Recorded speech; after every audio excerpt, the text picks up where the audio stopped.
Alors Samia, c'est l'histoire d'une femme qui, le jour de l'enterrement de son père, enterrement auquel elle n'est pas allée, parce qu'elle est à Bruxelles et l'enterrement a lieu au Maroc. Le jour de cet enterrement, elle repasse devant la maison où elle a grandi, elle n'était jamais revenue. Et devant la maison, elle fait la connaissance d'un homme qui l'invite à revoir les lieux de son passé. Elle entre et du coup, elle va renouer avec quelque chose de son passé, des fantômes du passé, mais d'une manière un peu magique. We love cinema.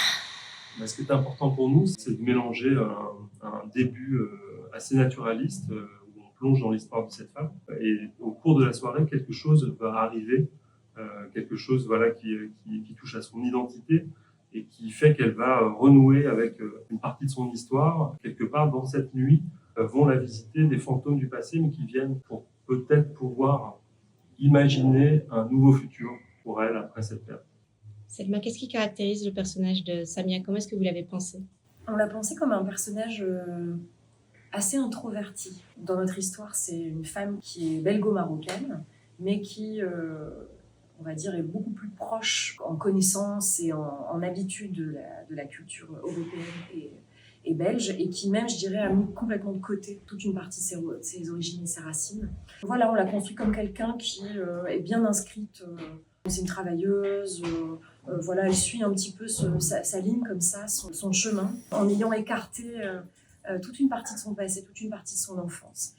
Et donc ça en fait quelqu'un d'assez, je dirais, pas introverti, mais un petit peu tourné sur elle-même. Et en fait, au cours de cette soirée, il y a quelque chose qui se produit en elle, mais c'est presque physique, d'ouverture, c'est le début d'un changement. On a organisé toute l'histoire autour aussi de cette musique Gnawa, parce que cette musique-là, elle travaille vraiment sur les entre-deux. Et dans notre histoire, c'était vraiment l'entre-deux. C'est l'entre-deux parce que c'est une période de deuil. On a l'entre-deux de cette femme qui est entre deux cultures. Et cette nuit, elle va être aussi entre deux, entre quelque chose de réaliste et quelque chose de plus magique.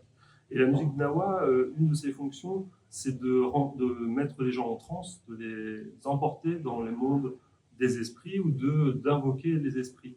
Et c'est comme si c'était une musique un petit peu chamanique, on dirait aujourd'hui, qui fait passage entre les mondes.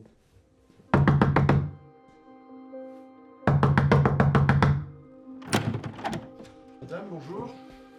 Donc elle est entrée comme une folle dans l'immeuble, elle a commencé à crier, elle a tenté de défoncer la porte du dessus. Je veux pas défoncer la porte. Le voisin de ce monsieur m'a invité à une Il y a fête. personne en haut, madame. J'ai passé un moment en haut avec tout un tas de gens et des musiciens qui doivent encore y être.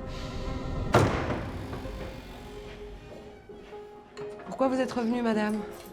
J'ai juste oublié mon portefeuille et il y a personne qui ouvre la porte. Et vous avez pas essayé d'appeler quelqu'un à l'intérieur? Vous suivez comme ça des gens que vous ne connaissez pas chez eux. J'étais là tout à l'heure, il y avait des musiciens, des gens qui dansaient, je vous jure.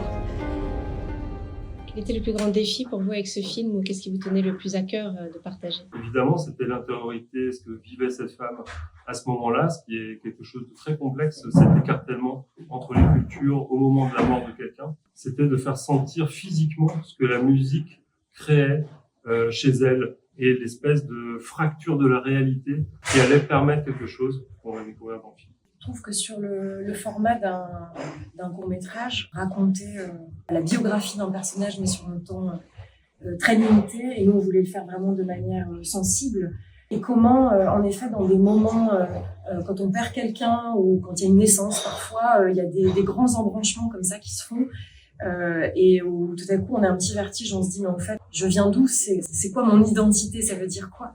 Et nous, ce qu'on voulait montrer, c'est que l'identité, elle est multiple, c'est pas une chose, et que dans notre histoire, le personnage rassemble ces identités multiples. Tout à coup, tout coexiste. C'est un gros défi de raconter ça en si peu de temps. كذبتي؟ السيدة أنا اللي عرضت عليها وقالت لي بلي كانت ساكنة هنايا وبغات تشوف المحل فين خلقت. Tu es madame? Sam. C'est pas un vrai nom ça, Sam. Samia.